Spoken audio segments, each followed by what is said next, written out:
মা চিকেনের মা বলো কি রান্না হয়েছে? সাদা সরু চালের ভাত করেছি। এখানে পিঠে সিদ্ধ করে রেখেছি। এখানে ডিম একটু কম সিদ্ধ করে ডিম সিদ্ধ, পেঁয়াজ, কাঁচা লঙ্কা দিয়ে এই ডিম সিদ্ধ দুপুরের খাবার। এখানে বড়ি ভেজে রেখেছি।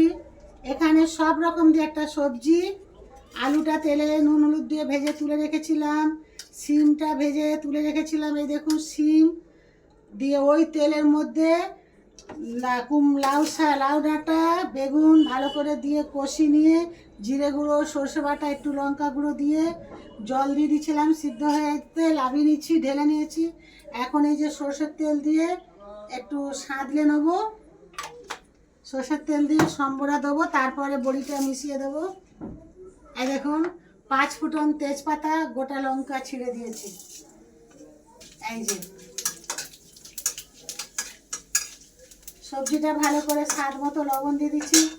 সবজিটা সিদ্ধ হয়ে যেতে এই যে নামিয়ে নিয়েছি, এই ঢেলে দিলাম। একটু গ্যাসটা ধরে নিই। এইবারে এর উপরে সিম আলু বেগুন লাউ ডাঁটা দিয়ে একটা সবজি আর এই যে বড়ি, এই বড়ি দিয়ে দিলাম।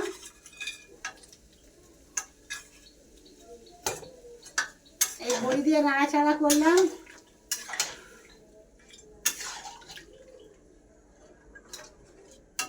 স্বাদ মতো লবণ দিয়েছি। এই দেখুন একটা সবজি দুপুরের খাবার, স্বাদ মতো লবণ দিয়ে দিয়েছি। আমার এই ভিডিওটা ভালো লাগলে লাইক করুন।